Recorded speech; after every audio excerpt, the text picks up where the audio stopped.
The hand of eternal progress is brushing the cobwebs from the corridors of time and is again revealing to the human race the mysteries of being.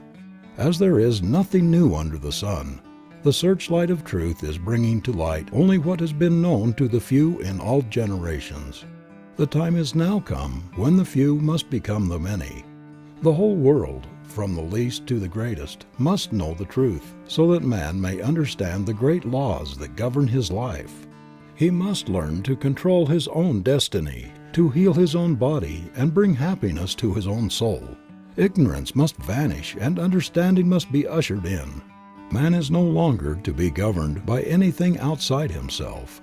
Creeds, doctrines, churches, institutions, organizations, governments are all being changed to give place to the realization of the individual. There is a power in and through all that is working this great transformation. All that will not measure up to the standard must fall by its own weight. All that is in line with the truth must still prosper. The time is at hand. We are in the greatest age of all history.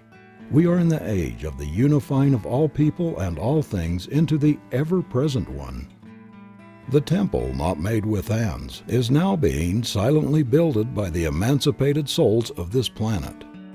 This little book is an attempt to explain what each soul must discover for himself, that he stands in the midst of an eternal creative power which presses itself around his own thought and casts back to him glorified all that he thinks. If it awakens within the consciousness of one single individual the realization that the mind of the universe, which is the only mind that there is his own mind, that the creative power of this mind is his also, that the manifestation of this mind is his own individuality, that the love and power and peace of this mind is within himself, it will not be written in vain. May it then do much in simplifying and bringing to light some of the deeper mysteries and meanings of life. Ernest Shurtleff Holmes, October 1st, 1918. In the beginning, God. Clear and expressive are these words. In the beginning, God only. No manifest universe, no system of planets, nothing of form or life, of brute or man. God was the spirit of all that was to be, but he had not yet moved upon the waters. Then this all being moved or began to create. Where did spirit move? Upon what did it move to create? Where did it get a pattern? What means or power did it employ? Through what agencies did it work? In short, what is the world, ourselves included, made out of, and how did we and all else come into being? These questions correctly answered would solve the problem of being and set men free. Let us consider. The Spirit was all. There was nothing else but itself. All-inclusive, everywhere, infinite. This all-spirit could not have had the impulse to move unless it were self-conscious. Therefore the Spirit is the power that knows itself. It is accordingly all-knowing as well as all-present, being one, undivided. Whatever it knows all over instantly. We find then that the Spirit operates through self-knowing. It moves, and that inner movement must be one of infinite power, moving upon itself, since it is all, and with a definite purpose. The Spirit then moves upon itself, and makes out of itself all that is made. In other words, what we see comes from what we do not see, through some inner intelligence at work, which knows there is no power but itself. The things that are seen are not made of the things that do appear. The only possible operation of intelligence is thought, or the Word. So all things were made by the Word, and without the Word was not anything made that hath been made. How simple the process of creation when we understand it. The Spirit speaks. And since there is nothing but the Spirit, and it is all power, it has only to speak and it is done. The Word was with God, and the Word was God. From the Word, then, comes forth all that appears, each life, human or divine, Each manifestation is a different kind of word coming into expression. The great fact to dwell upon is that spirit needs nothing to help it. It is self-conscious and has all power and all ability to do whatever it wishes to accomplish. It operates simply by speaking. It is hard to get a clear concept of this great ceaseless cause, this something from which all things come. At times we get into a maze of confusion when we attempt to realize what the Spirit means. It is then that we should think of it as the great reason behind everything. Being all knowledge, it must know itself, and must know everything it creates. So it knows us, and it knows everyone. Since it is all presence, we can contact anywhere, and will never have to go to some particular spot to find it. As it is all-knowing and operates through the power of the Word, it knows everything we think. Just how it creates we cannot know, and need not attempt to understand, for whatever this process of creation is, we find it is always an inner thought process. We should keep this in mind. The Spirit makes all things out of itself. Everything comes into being without effort. And when we exert ourselves, we are not in accord with the creative Spirit in the way in which it works. The impulse of the Spirit to move must be caused by a desire to express what it feels itself to be: beauty, form, color, life, love, and power. All things else we find in the manifest universe are attributes of the Spirit, and are caused to spring into being through the Word, because the Spirit wants to enjoy itself. We find then that the Word, which is the inner activity of thought, comes first in the creative series, and all else comes from the effect of the Word operating upon a universal substance. If the Word precedes all else, then the Word is what we are looking for, and when we get it, we shall have what the world has sought from time immemorial. We must, if we wish to prove the power of the Spirit in our lives, look not to outside things or effects, but to the Word alone. The human eye sees and the human hand touches only that which is an effect. Unseen law controls everything, but this law is also an effect. Law did not make itself. The law is not intelligence or causation. Before there can be a law, there must be something that acts, and the law is the way it acts. It is intelligence. In the beginning was the Word. This Word, or the activity of the Spirit, is the cause of the law, and the law in its place is the cause of the thing, and the thing is always an effect. That is, it did not make itself. It is a result. The Word always comes first in the creative series. The Word was with God, and the Word was God, and the Word still is God. When we realize that man is like God, and he could not be otherwise, being made out of God, we realize that His Word also has power. If there is but one mind, then it follows that our word, our thought, is the activity of that one mind in our consciousness. The power that holds the planets in their place is the same power that flows through man. We must place the Word where it belongs, whether it is the Word of God in the universe or the Word of man in the individual. It is always first, before all else, in the beginning. The real sequence is this: cause, Spirit; intelligence, God; the Word; the activity of intelligence; the effect, or the visible thing, whether it is a planet or a peanut. All are made out of the same thing. What we need to do is learn how to use the Word so that all will come to see that they are creative centers within themselves. A principle that can be proven. Knowing that mind is, we have a principle that is absolute. It is exact. It is going to correspond with our thinking about it. The first great necessity is to believe this. Without belief we can do nothing. This is the reason Jesus said, "It is done unto you even as you have believed." Always it is done unto people as they believe, and there is something that does it which never fails.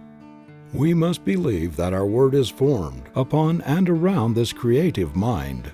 For instance, we wish to create activity in our business.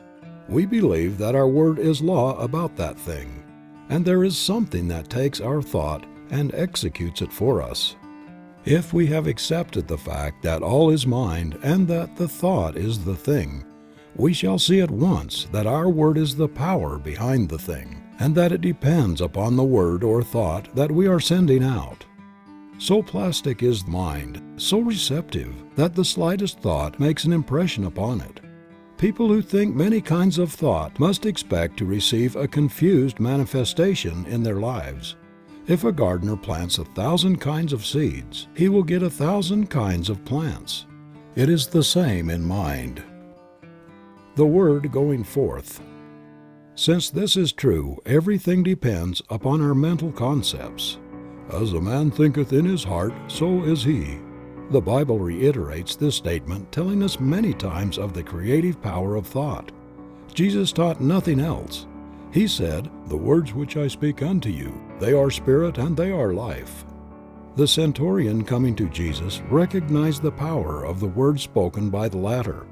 He said, "I also am one in authority." But his authority was on the physical plane, and he saw that Jesus had authority on a spiritual plane, for he said, "Speak the word only." The Bible also tells us that the word is not afar off, but in our own mouth. It is neither here nor there. It is within every living soul. We must take responsibility for our own lives. We must awake to the fact that they have absolute control over their lives, and that nothing can happen by chance. Then they will have a broader concept of God, a greater tolerance for their neighbor, and a greater realization of their own divine nature. What a relief from strenuous labor, no more struggle or strife. "Be still and know that I am God, and beside me there is none other." The Spirit being all there is, we cannot conceive of anything that can hinder its working. When the Spirit has spoken, the Word becomes law. For before law is the Word. It precedes all else. First is absolute intelligence, all power, all presence, all causation. Then the movement upon itself through the power of the Word.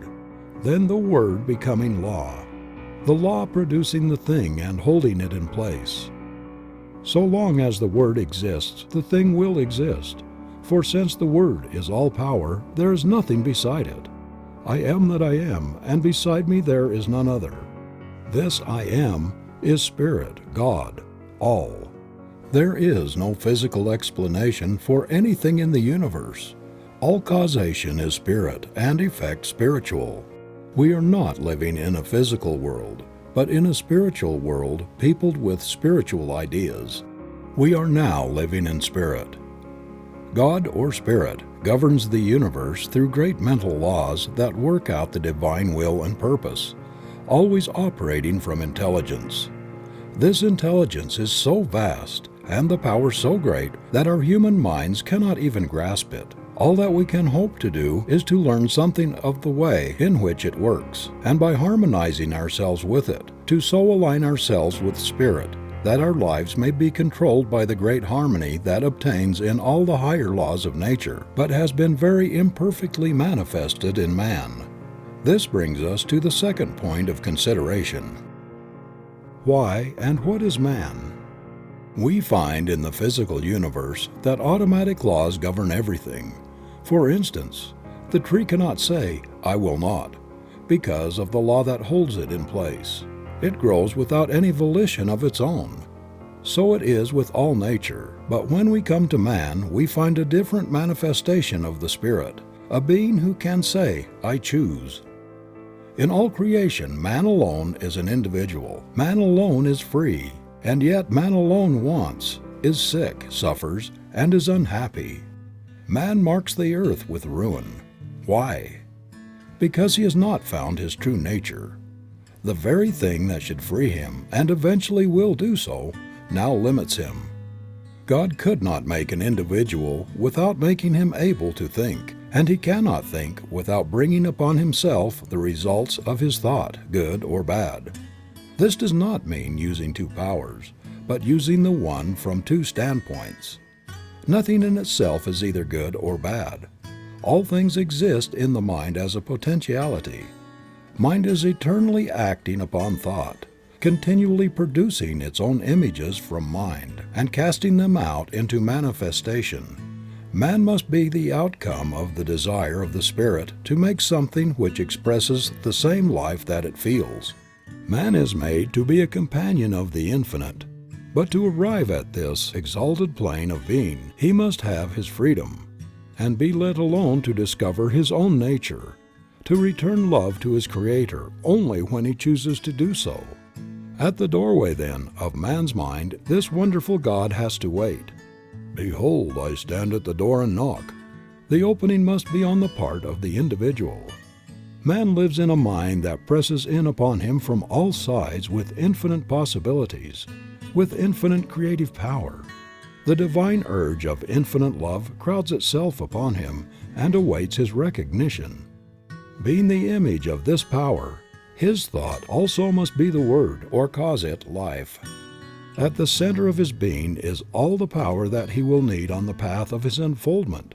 All the mind that man has is as much of this infinite mind as he allows to flow through him. We have often thought of God as far off, and of man as being separate from all the good. And now we are coming to see that God and man are one, and that one is simply awaiting man's recognition, that he may spring into being and become to man all that he could wish or want. "As the Father has inherent life in himself, so hath he given to the Son to have life within himself." It could not be otherwise. We are all in mind, and mind is always creating for us as we think. And as we are thinking creatures, always thinking, our happiness depends upon our thought. Let us consider the law of our life. The law of our lives. Spirit creates through law. The law is always mind in action. Mind cannot act unless intelligence sets it in motion. In the great universal mind, man is a center of intelligence, and every time he thinks, he sets mind into action. What is the activity of this mind in relation to man's thought? It has to be one of mental correspondence. That is, mind has to reflect whatever thought it casts into it. Wonderful as universal mind is, it has no choice but to create whatever thought is given it. If it could contradict that thought, it would not be a unit, since this would be recognizing something outside itself. This is a point in truth which should not be overlooked. The one mind knows only its own ability to make whatever is given it. It sees no other power and never analyzes or dissects. It simply knows, and the reason why people do not understand this is that they have not realized what mind is. The ordinary individual thinks of mind only from the limitation of his own environment. The concept he has of mind is the concept of his own thinking, which is very limited. We are surrounded by an all-seeing, all-knowing mind, which is one and runs through all. The belief in the dual mind has destroyed practically all philosophies and religions of the ages, and will continue to do so until the world comes to see that there is but one. Whatever name is given it, there is but one. It is this one that creates for us whatever we believe. Our thought operative through this one produces all our affairs. We are all centers in this mind, centers of creative thought activity.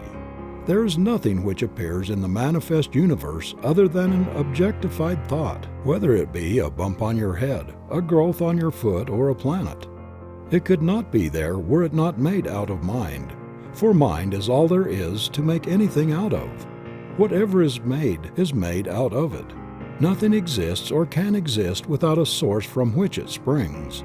We are not dealing with a negative as well as a positive power, not two powers but one. A power that sees neither good nor evil as we see it. It knows only that it is all, and since it is all, it creates whatever is given it. From our limited standpoint, we often think of good and evil, not realizing that, as yet, we do not know the one from the other.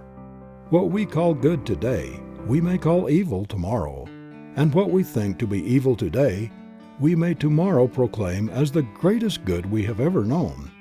Not so with the universal power of mind. It sees only itself, and its infinite ability to create. To the thinking person, this will mean much. He will see that he is no longer living in a limited universe, a world of powers, but that he is immersed in an infinite creative medium which, because of its nature, has to create for him whatever he believes. Jesus understood this, and in a few simple words laid down the law of life. It is done unto all people as they believe. This is a great thing to keep in mind. It is done unto us. We do not have to do it, for it is done unto us of a power that knows itself to be all there is. Could we even believe that some material mountain would be moved, the power is there to do it. Without this belief, there is no real impulse for the creative mind, and we do not get an affirmative answer. We must realize more clearly that this great power has to operate through us. Man's part. Creative mind cannot force itself upon us because we have the power of self-choice. It recognizes us when we recognize it.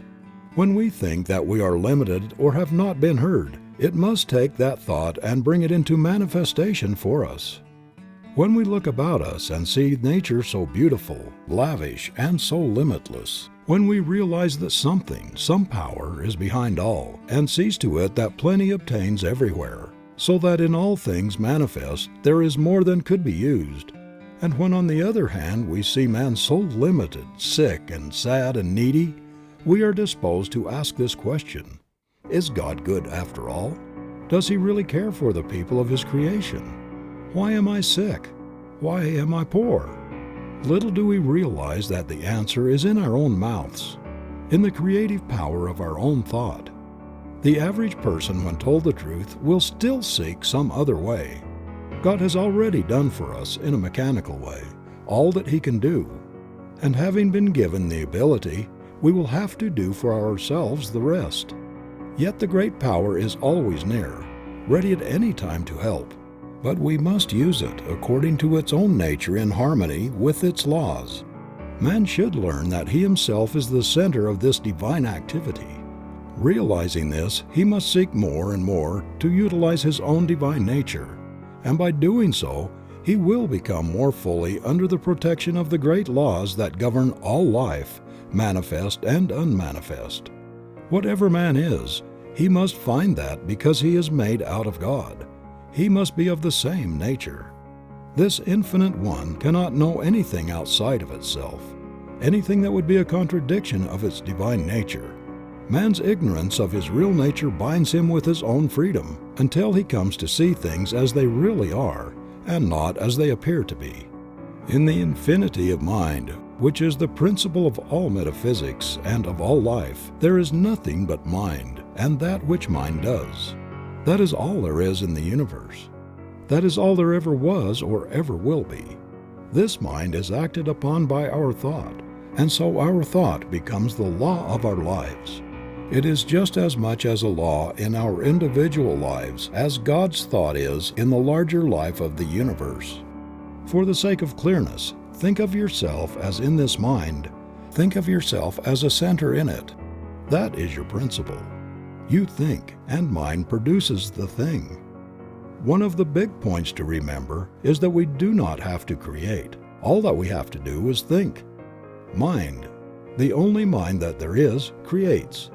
Few people seem to understand the nature of the law, and so think that they have got to do something, even if it is only holding a thought. Thinking or knowing is what does the thing. It will make it easier for us when we realize that we do not have to make anything, just to know that there is something back of the knowing which does the work for us. That person gets the best result who realizes that he can use this divine principle. He who can get the clearest concept of his idea, and who can rely on mind to do for him, keeping everything out of his thought that would contradict the supremacy of spirit or mind. By simply holding a thought, we could not make anything, but knowing in mind, what can we not do? Bondage and freedom. Never get away from the fact that you are surrounded by such a power. It is the principle of demonstration. It knows every thought. As we send forth our thought into it, it does unto us. The person who is ignorant of this law must by that ignorance be bound by his thought, by his human beliefs. One who understands will begin to break these ties that bind him. One by one he will destroy every negative thought until at last he is able to think what he wants to think, and so he frees himself by the use of the same power that at one time bound him. We must destroy all thought that we would not see manifest and hold to that which we would see until we receive the affirmative answer. Never struggle. Mind makes things out of itself. There is no effort made. Don't think that there is so much to be overcome.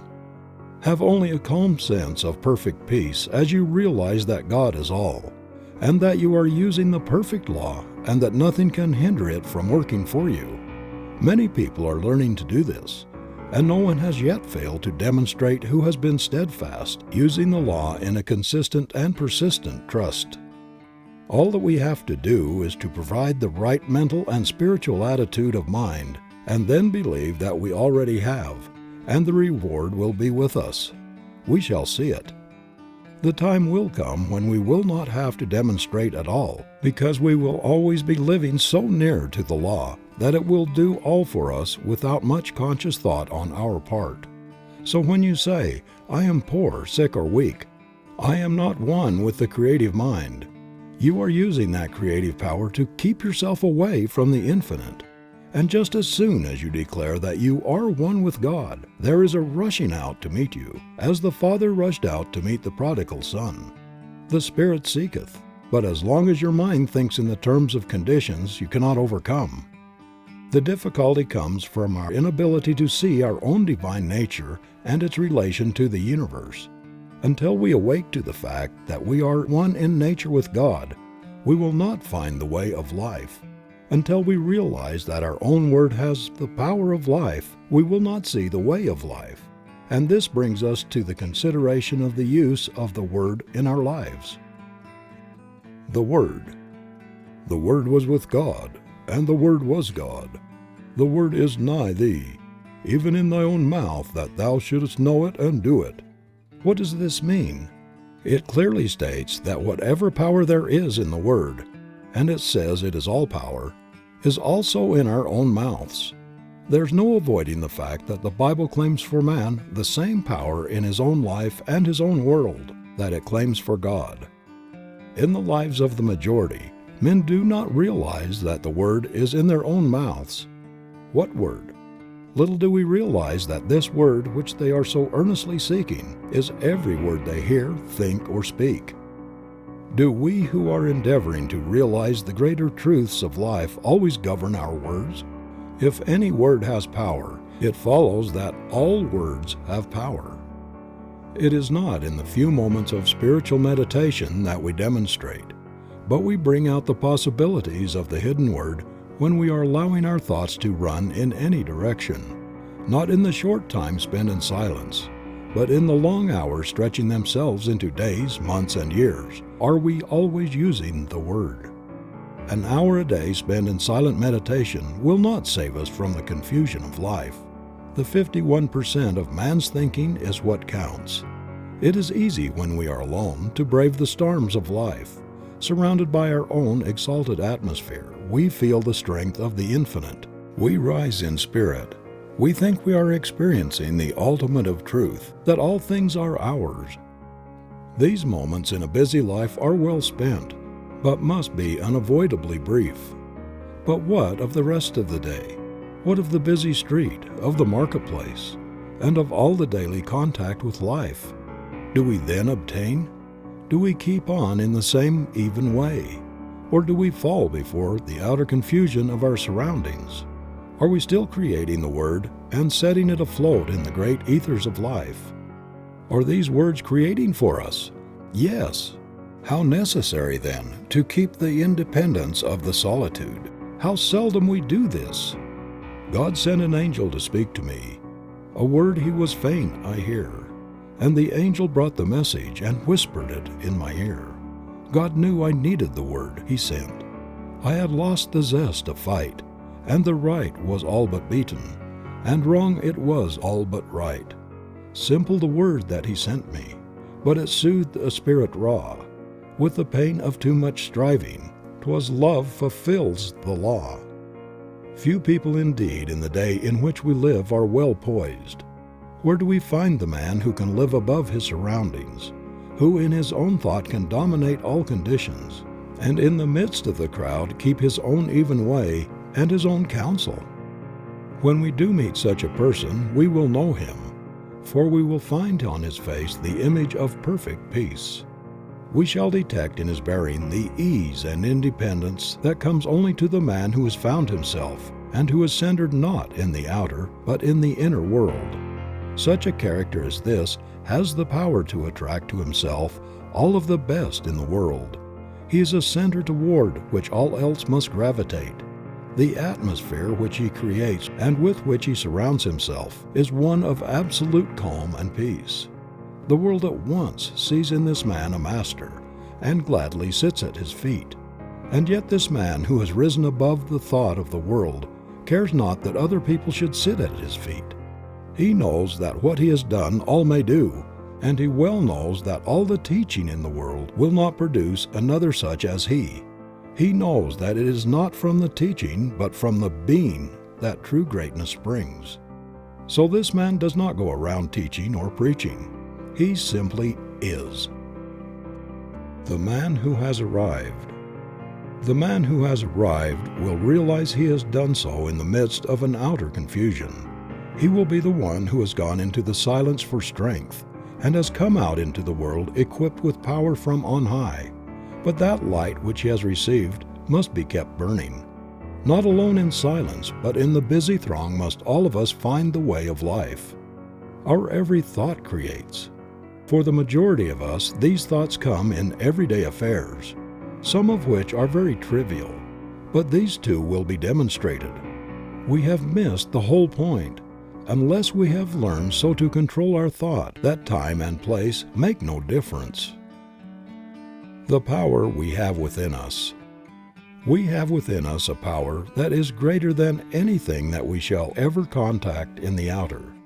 A power that can overcome every obstacle in our life and set us safe, satisfied, and at peace, healed and prosperous in a new light and in a new life.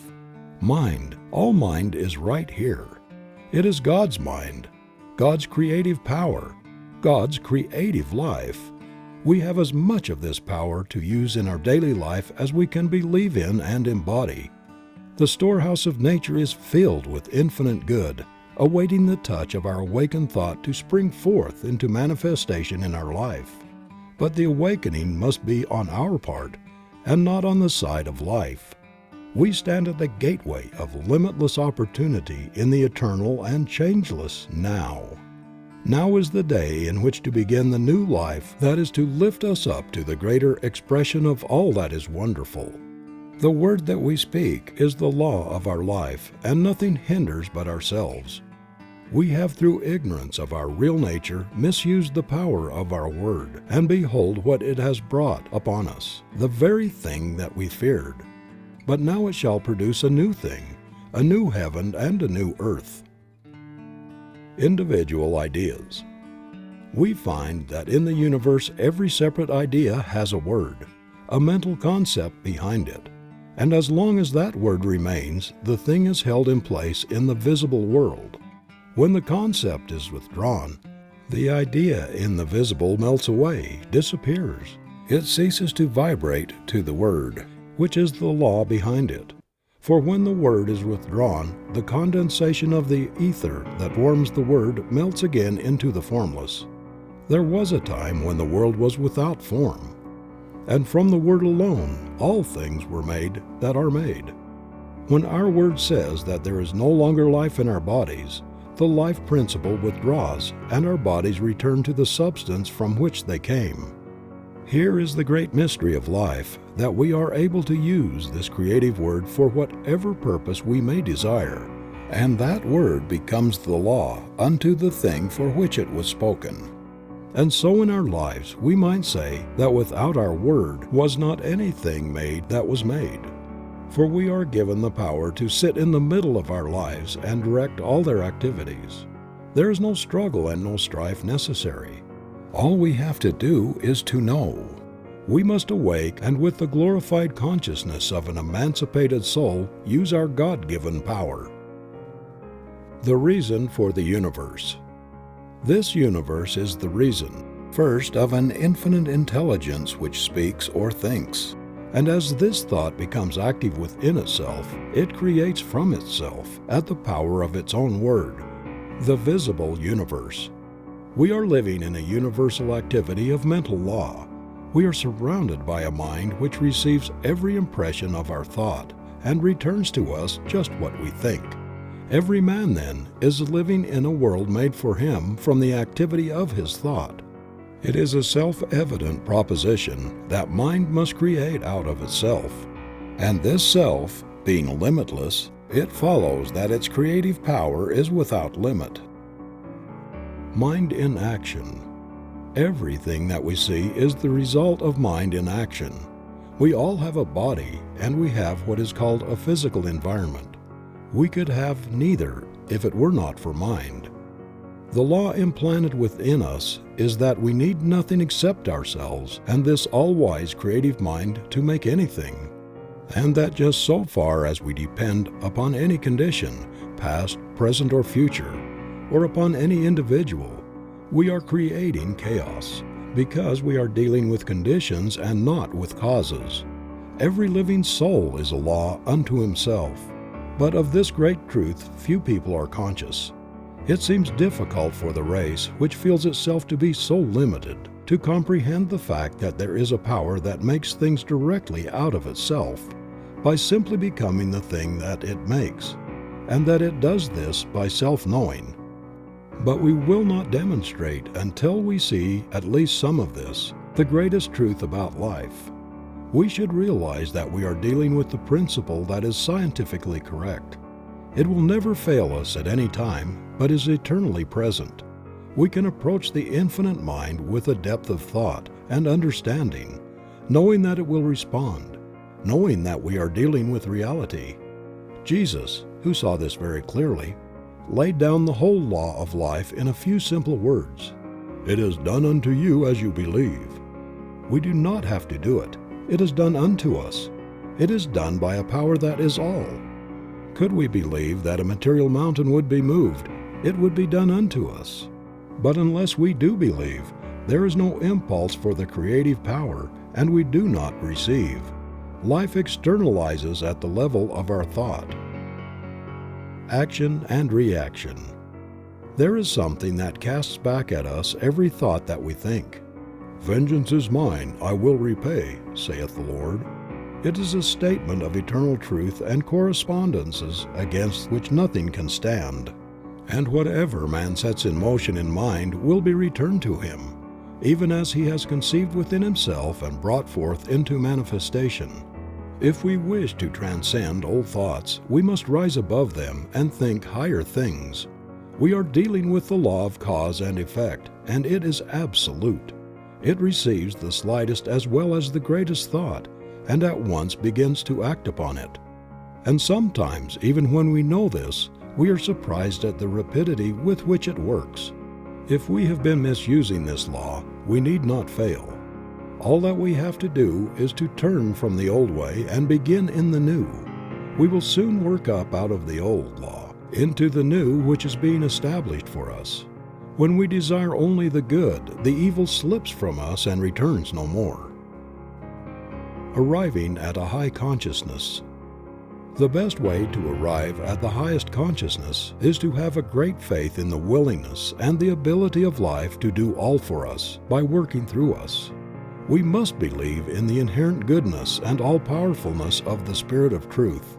And so every path leads us back to the one point, and we must learn to realize the near presence, the great reality. There, through the door of our own thought, we enter into the universal consciousness, into a complete realization of life and truth, of love and beauty. And as we sit in the silence of our own souls and listen, it will be the greatest thing that we will ever do. In that completeness we are not lost, and yet we are found. This is what is meant that a man must lose his life in order to find it. We are lost to the human and found in the divine. we realize that we are one with the cause. Other suggestions. Nearly all people are controlled by outer suggestions and not by inner realizations. Ordinarily, man thinks only what he sees others do and hears others say. We must all learn so to control the inner life that outside things do not make an impression upon our mentalities. As we are thinking beings and cannot help thinking, we cannot avoid making things happen to us. And what we need to do is so to control our thought process that our thinking will not depart from the realization of that which is perfect. Man is governed by a mind which casts back to him every thought he thinks. He cannot escape from this and need not try. It would be useless. The laws of the mind are simple and easy to understand. The trouble with us has been that we have laid down great obstructions and then have tried to overcome them. Stop trying. Stop struggling. Begin to be calm, to trust in the higher laws of life. Even though you do not see them, they are still there. Did you ever see the law that causes a plant to grow? Of course you did not. And yet you believe in this hidden law of growth. Why do you believe? Simply because every year, out of the seed time comes a harvest. Shall we not have as great faith in the highest laws of being? To those souls who have dared to believe has come as definite an answer as came to those who believed in receiving a harvest from the planted seed.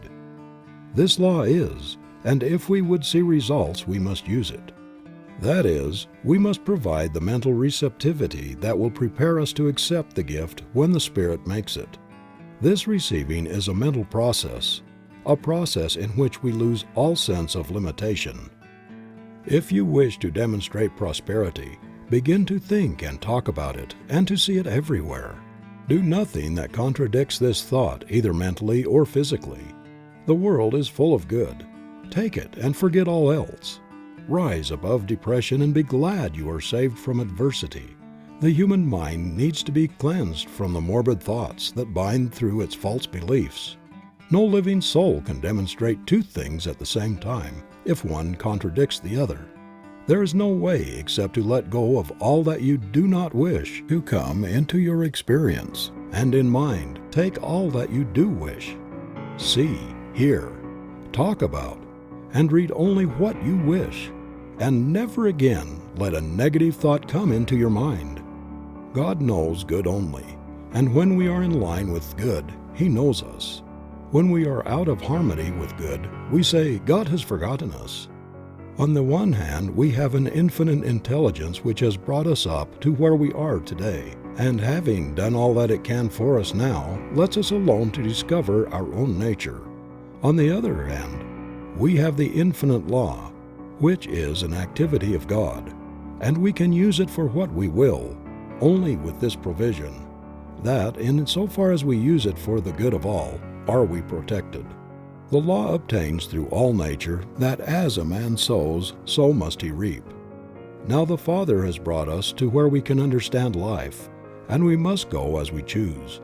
If we are in harmony with the great forward movement of the Spirit, there is nothing that can hinder our advancement. If we oppose it somewhere along our pathway, it will crush us. As with individuals, so with nations. Insofar as they work with the right spirit, they prosper. When they begin to fail in the use of this law, they begin to fall. He who understands will take the position of one who wishes to work in union with the power of good, and to such a one will come all the power that he can conceive of and believe in. His word becomes an expression as the very word of God, and he must realize it to be all-powerful. So the one who is truly united with good will wish to express only the truth for all, and in doing so he is working along the lines of the enfoldment of the Spirit. And though he may seem to fail from the ordinary standpoint, yet his success is assured, for he is at one with the only ultimate power before which, in time, all else must fall. End of Part 1.